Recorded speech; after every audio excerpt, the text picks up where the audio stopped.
I'm here with Henry Sapoznik, director of the Mayren Institute for Yiddish Culture at the University of Wisconsin at Madison, which we call the other University of Wisconsin. Henry is here today to kick off a year-long series of events called Roots and Restlessness, Jewish Lives at Home and Abroad. And Henry, we have this opportunity to talk a little bit sort of before your lecture this evening about some of your work in Yiddish music, Yiddish culture, and actually other things too. I want to start by going far back. Your late father, Zindel Sapoznik, was a cantor, a chazan from Poland. And I was wondering if we could go back in time, if we could meet you when you were, say, 10 or so. What might you have said that your father's work as a cantor or the music that he sang meant to you at the time? Well, when at that age, being a child of Holocaust survivors, there wasn't the consciousness about being a refugee at that time. So there was a huge disconnect between the American Jewish community and those people who had just come over. My parents had been here for 2 years when I was born. So the dynamic of these two universes, these clashing universes of people who survived the Holocaust and those who were here, was really stark. And they arrived when? 50. Mm-hmm.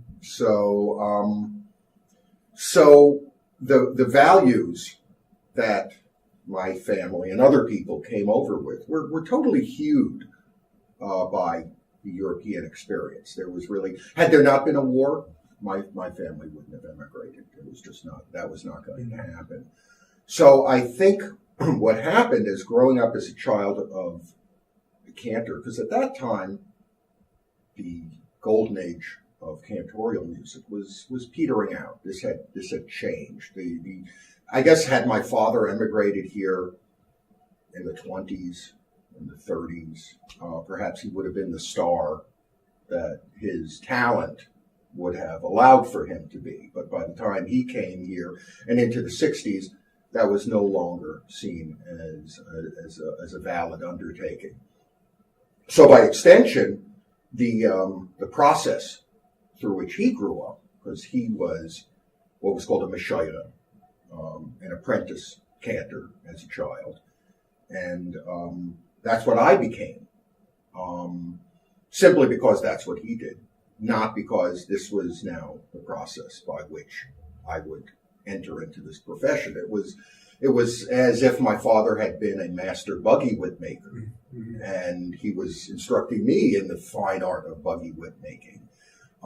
There was no value placed on it. So on a certain level, the sort of stigma of being different, being an American community that didn't understand how to deal with its sense of guilt, with its sense of shame, with its sense of horror, with these actual immigrants. So we became a universe unto ourselves. So those synagogues that valued an old-fashioned cantor like my father, and he had, toured with Gershon Sirota before World War II, sang with the Kusevitskis. I mean, this is like as if he had been a jazz musician and toured with Duke Ellington and with Cab Calloway, and it was like massively great. But it was unimportant. It was unimportant given the universe. And we used to move every 6 years to go from synagogue to synagogue because we had to live within walking distance of each synagogue. Couple that with the fact that I was in a Hasidic yeshiva. So here you have two communities, which are, just by the sheer nature of their experience, are out of sync with the dominant American Jewish community. You have Hasidim, and you have Holocaust survivors. So I learned the entire literature of cantorial music in the pre-industrial, in the timeless process that my father learned everything by ear. There was no reading. Everything was by ear. You sang for all the holidays and stuff. And this is how it had been done since time immemorial. Of course, now colleges are teaching cantorial music and so forth, but it's not at all the same thing. My late father, before he died, used to refer to congregational singing as sing along with Mitchell. That was his take. He really felt that it was a degradation of the vocal art to give up this great art form simply to have everyone be able to sing along, because it gave them a sense of a visceral connectedness. So it was hard growing up with that. Ironically, of course, the ear training that being in Meshoira, being a cantorial apprentice, totally prepared me for my field work in Appalachia. Because everyone down there, no one was reading from notes. Right. Everyone learned by ear. So whereas a lot of the people with whom I was with didn't have that training, I picked up stuff. I picked up fiddle tunes and banjo tunes, no time. Right. I'm playing guy would play it once, I would be playing along with them the next time, simply because this was the method. Right. Because you said that there wasn't a value placed on your being Meshoira. So in other words, there wasn't a sense that we're going to groom Henoch in the family tradition and then he's going to go be a chaz himself, or was there? There didn't seem to be, because again, how you did this, cantors, cantorial apprentices, Meshoirim, came out of choirs, and the choir system was breaking down. I mean, we had the last gasp of it. We had what were called double choirs. Every voice was doubled or tripled. So you had these nice combination of, but it ceased to become part of what the Jewish community at that time, that had represented a very, very strong pre-war experience, an aesthetic. But and we were actually seeing the last gasp of it because of this spike in the arrival of refugees who had a European value system. So that extended what would have died out had there been a natural progression of assimilation and acculturation.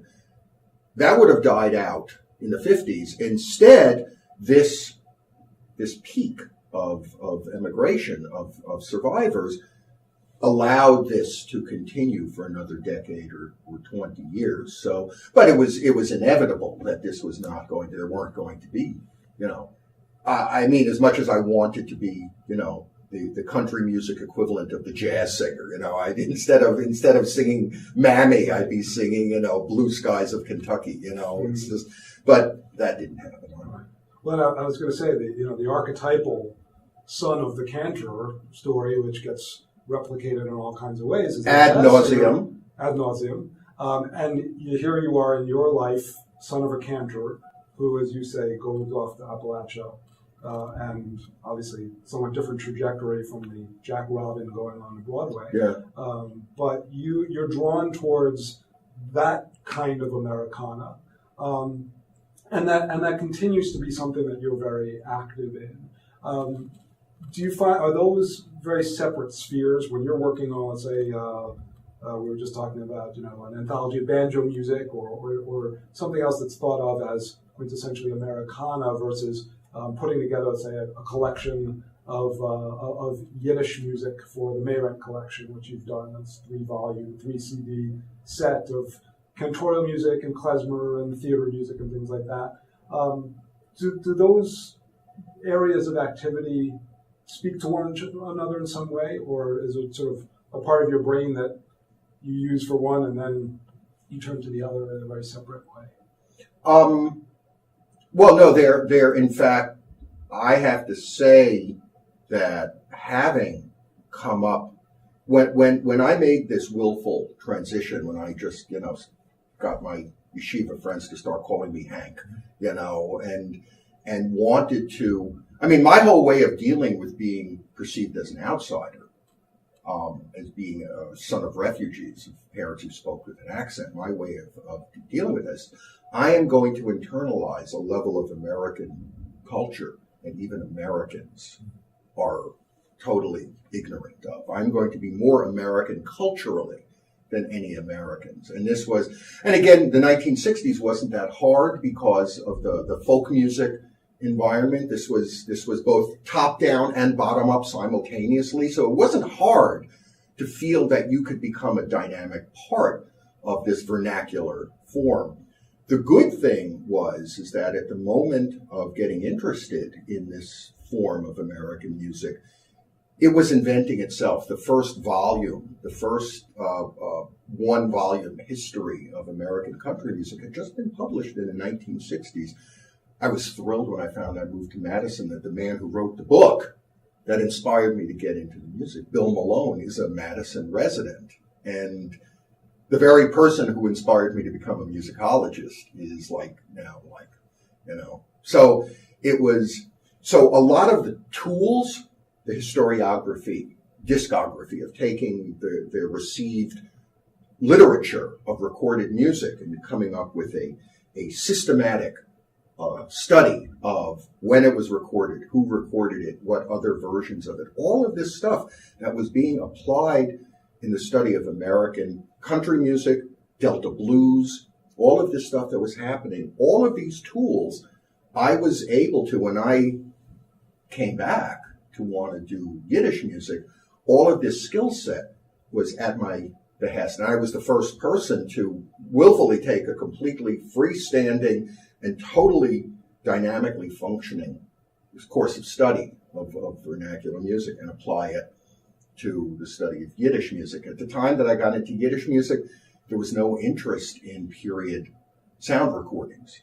I can't even imagine something like that. But it was true when I first started working on this stuff.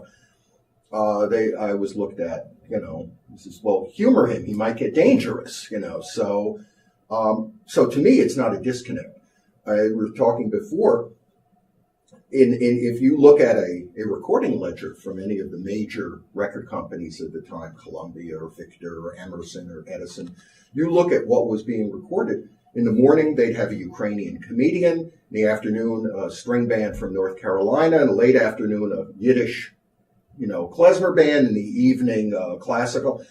This was a level of cultural dissemination that we don't ascribe to this process. But when we step back and say, my God, it's all from the same incredible wellspring of a dynamic kind of culture.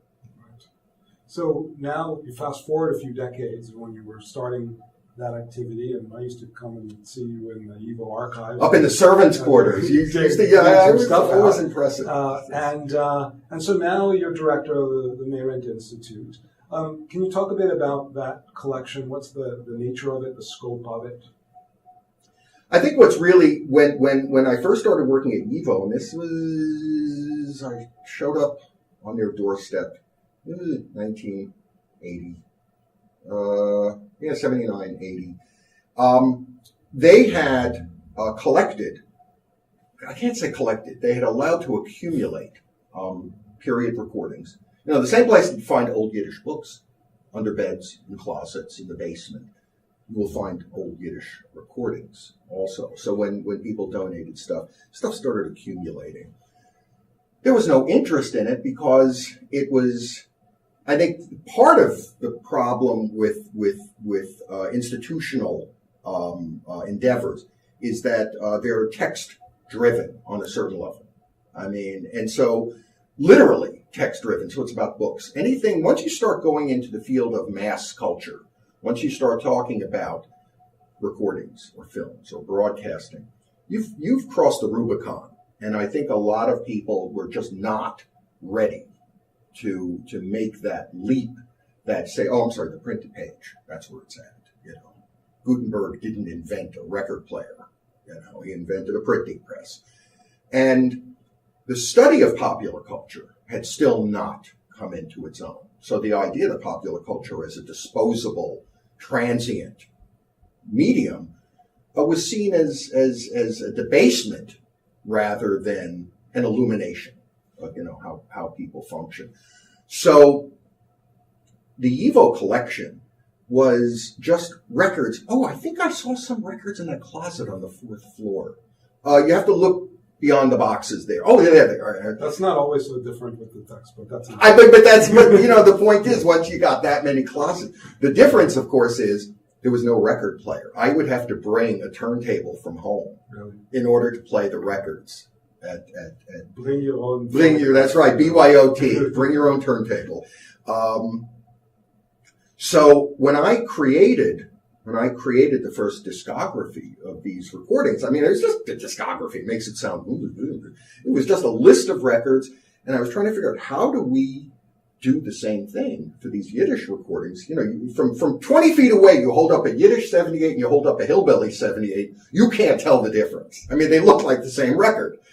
How do we ascribe the same real historical value to these? Well, it really required an inventing of a completely new system, even though it was based on a previous. You know, jazz collectors had been doing this for decades. In the 50s, it was the jazz collectors. In the 60s, it was the hillbilly and the blues collectors and so forth.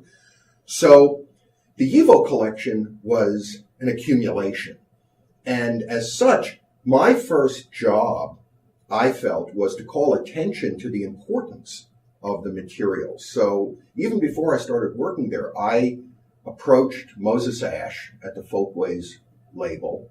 Mo Ash, who you know, was the son of Sholem Ash, the Yiddish writer. And Mo had been responsible, I mean, he was an engineer at WEVD in the 1930s. And when the station went off the air, when they stopped having the forward hour and they stopped having the president of the ILGWU, Mo Ash would sneak Woody Guthrie and Leadbelly up into the WEVD studios and record them. And I thought, oh, how cool is this? You know, the man was recording these great, you know, the masters of American folk music. And I said, I want to do a Yiddish record. I want to do a klezmer record for Folkways. He says, who's going to buy that? Who's going to buy that? You know, and I thought he was going to be really excited because his father was one of the great Yiddish writers. Eventually he did it. Hey, bless his heart. And he was humoring me. And my purpose in that was to issue an anthology, to codify a repertoire for that had not been done probably in decades, if ever. You know, no one had ever done a reissue of klezmer recordings.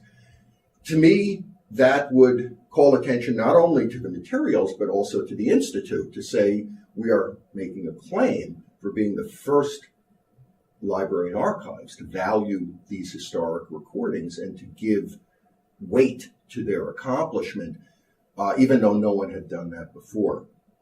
Well, one of the many legatees of the YIVO collection was Sherry Mayret. She had begun coming to Klez Camp 2 years after we began. Again, Klez Camp was the same way that I had done the first reissue in order to create a body of work that would then give everyone who was interested an equal access. We then had something in common. Everyone had heard these tunes. They would learn these tunes. We could then play together. That would then be a bridge to the next level of music that we would get out. So Klez Camp was an attempt to reanimate a new style of transmission.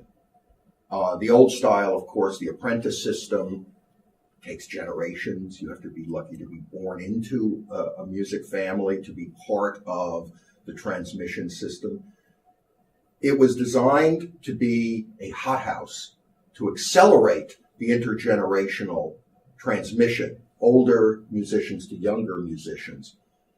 Sherry and just about everyone else who came understood that these recordings were not merely pop culture icons. They were not merely transitional, pop pieces that were only good for a few weeks. These were, each of them, these were messages from a previous generation. Anyone who wants to play any other form of music, you want to play Irish music, you want to play Bulgarian music, you want to play hillbilly music, you get on a plane and you can go to any of these places and you will find some old guy on his porch playing his music. There's only one of these genres that you cannot do that, and that is Yiddish music. That's gone.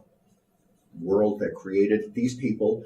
Not are they gone, but the well springs of the continuity is gone. So these records become even more important in a way than the hillbilly records, than the blues records. Because in those communities, you still have cultural continuity. You still have guys who are playing that stuff. Not many, but you still have people in the community, Irish community, step dance schools, All Ireland Fiddle Championships every year. You don't need the 78s. It helps. It's great because you get to hear the old masters. They take care of their own culture. We didn't have that. So these 78s were vital to plugging a hole, to reanimating a transmission system between older and younger.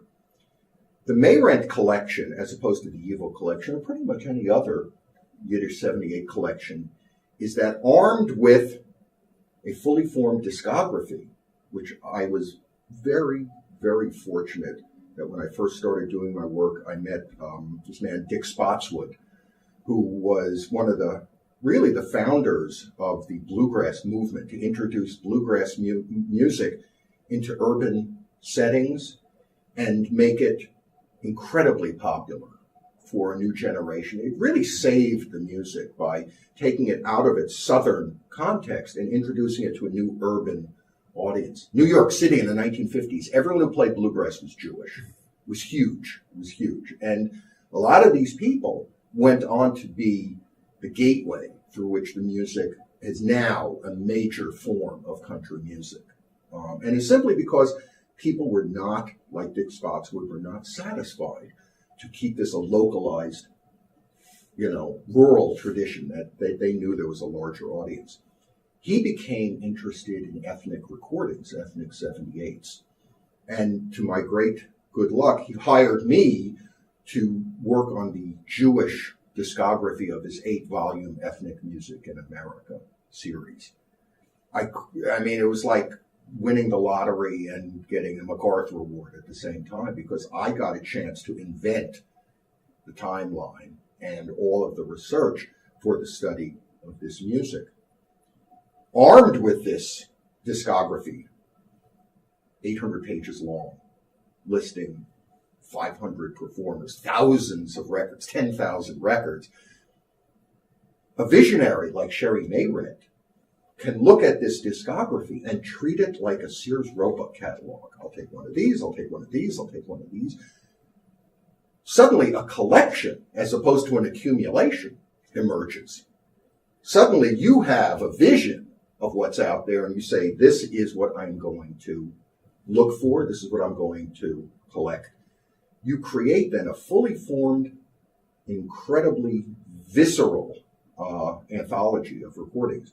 And this is what Sherry Mayrent did in an incredibly short amount of time, has given herself over with one purpose and one purpose only: full access and dissemination, free and clear, no boundaries, no restrictions, in a way attempting to break a stranglehold that record labels and copyright restrictions have imposed on those of us who are vitally interested in heritage music, in part of our American received heritage of vernacular and traditional music.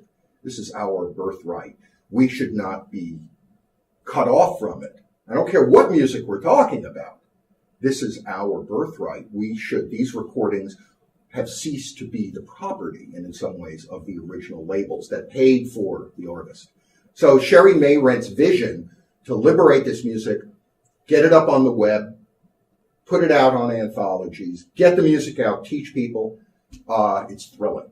It's thrilling to be her deputy in that respect. Mm-hmm.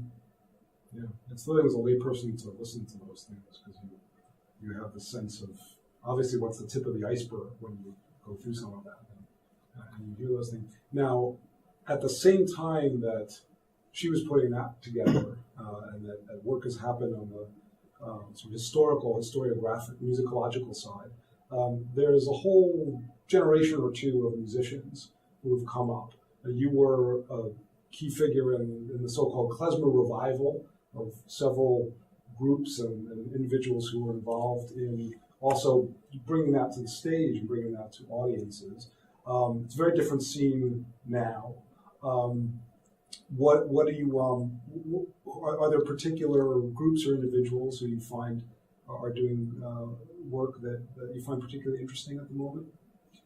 Yeah, and here again, I think we have to deal with the actual reality of the transmission of the music. When I was starting, and I had been, in Appalachia for a number of years, I was, living down there ostensibly, and my mentor down there, a fabulous old-time fiddle player named Tommy Jarrell, who was puzzled that most of the people who had come down to study with him were New York Jews or Italian Catholics, same thing. They came in.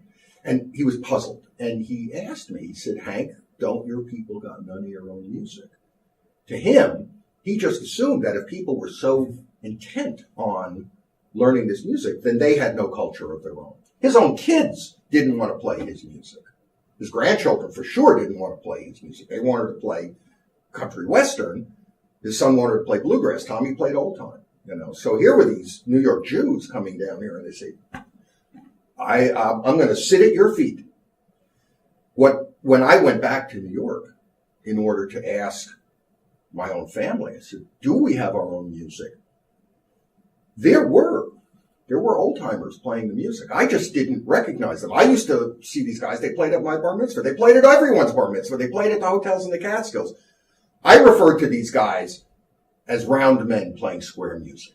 That's how I saw them. And it didn't register with me at all because it had nothing to do with my wanting to be an American. But once I recognized their great value, they were the first people I went to. In that respect, this was not a revival. A revival indicates some cultural rupture wherein there is this chasm between the last time it was done and the next time. No, that's not what happened. The society moved away from these people. It made them strangers to their own cultural continuity. Right, so the rupture is not an actual rupture, but one of sort of their visibility. Their visibility and their value within. That's right. That they're really kind of literally the background music for you. And all of a sudden, oh my gosh, these guys are right here. They've been there all the time, but they were trapped playing music with which they played with an accent. There is nothing, I'm telling you, there is nothing worse than hearing a klezmer clarinetist try to play Iron Butterflies Inagata Devita, which happened at my bar mitzvah, and it was like seriously disturbing. Because these guys, obviously, they're culturally unequipped. But going back to them... I might want to just hear that recording. Just for a moment. That's all you'll be able to stand, because then we call the therapist. But once I approached these guys and found that they were puzzled. They were as puzzled by my showing up as Tommy Jarrell had been. In both cases, their own kids didn't interest. Their own kids were dentists. And besides, they've been seeing you at all those bar mitzvahs, and you never gave them a And not at all. Right, Bishop gave. Yeah, that's it. What I liked most about them is that they were like tough guys and stuff. One guy who played at my bar mitzvah, he played clarinet, and he would keep he'd have his suit jacket open. When he would lift up the clarinet, you could see he had a .45 in a shoulder holster. I said, "Ooh, that's kind of cool." But so when I started playing this music, it was like this weird familiarity that I wanted to play it like these guys. In fact, my first bunch of jobs, I'm proud to say that for many years, I was the worst musician on the bandstand when I played with the old guys. Man, that was a gift. That was a gift to be the worst musician because I was being borne aloft by these old players. And so they'd be telling stories about what it was like playing at this old hotel and this restaurant and this band leader and stuff.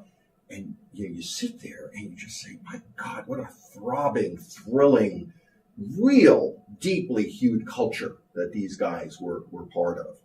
And without having to do, quote unquote, field work, I was just there. I'm on the bandstand playing banjo.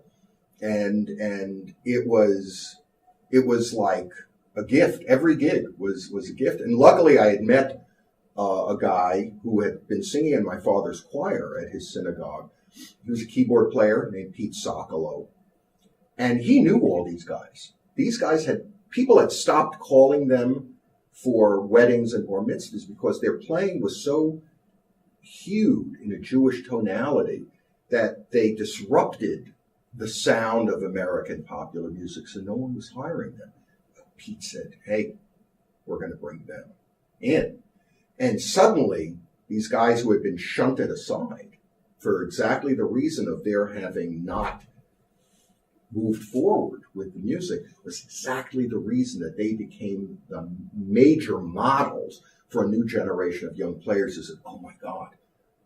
So when Kleskamp, these were the guys who represented the core, the foundational community, and found their followers coming to camp and studying with them during the year, and then learning their repertoire, internalizing their tonalities, their entire approach to the sound.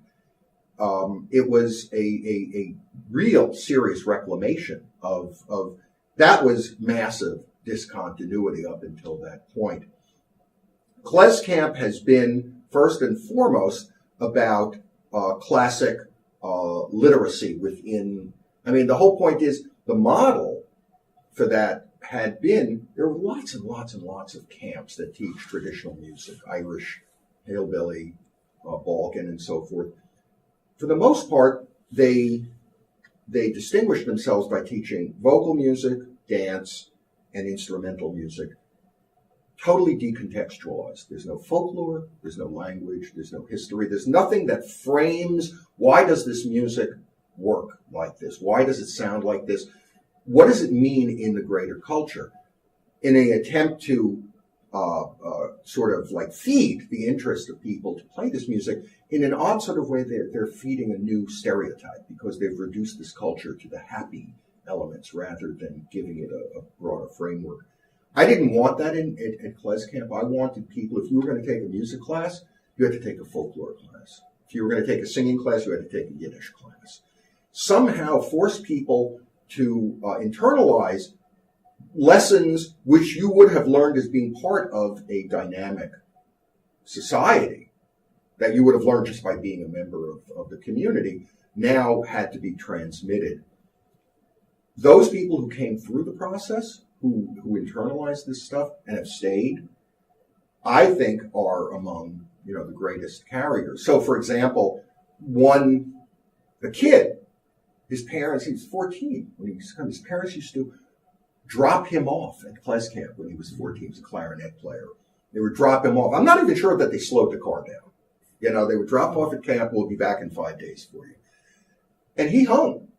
And it wasn't like some wacko kid. He came and he hung out in clarinet class and he played. His name is Michael Winograd. And today, I think he is one of the top players because here's the thing, which is, this is a real benefit of starting Kleskamp that I did not anticipate. Those of us who were responsible for their so-called revival back in the 70s, the engine was a certain sort of neuroses that if we don't do this now, if we don't craft a dynamic bridge between these old guys and the next generation, it'll be lost. So there was a sense of purpose heightened by, it was like, the sword of Damocles kind of thing. So we've got to get this done. And there was always a sense of uncertainty and of mission, but a hyper mission, not one you said, we got to do it. Little did I realize that if you jump ahead 15, 20 years to the next generation, what we had in essence done was to create for the first time since before World War II a culture where these cultural elements, the music, songs, the basic framing of these things, were now part of a received birthright for a new generation. They were growing up in a world that this was part of their natural soundscape, unlike us, who had to craft each tune. Each tune had to be made its own. Each record was a precious artifact. For this younger generation, they were born into it. They had an easygoing sense of cultural ownership, that for them, they were the first bicultural generation since, those in the 20s, in the 30s, who grew up with people who had emigrated from Eastern Europe. That was totally thrilling. I had no idea that we would have these young people who can make these smooth transitions, effortless transitions between different cultures because they owned both of these cultures equally and with an equal sense of skill and insight. And that has now made this generation of young players who make musical and aesthetic choices based on deep knowledge rather than a promiscuous frivolity. That is, they will make choices about the music understanding their value, their true value on an individual rather than saying, hey, no one's ever thought of, merging klezmer and tea kettle sounds. It's just like some sort of weird. And so we now have a generation of 20-somethings who are spectacular. Absolutely. Ben Holmes is spectacular. The trumpet player. The list of young players who I am proud, back when I was the youngest guy on the bandstand. Now with them, I'm the oldest guy on the bandstand. And it's kind of weird and it's kind of terrific. Great. Well, thank you, Henry. That's a good note to end on. Oh, good. Thank you very much for coming to Milwaukee today. Thanks for asking me. Looking forward to hearing you tonight. Looking forward to speaking.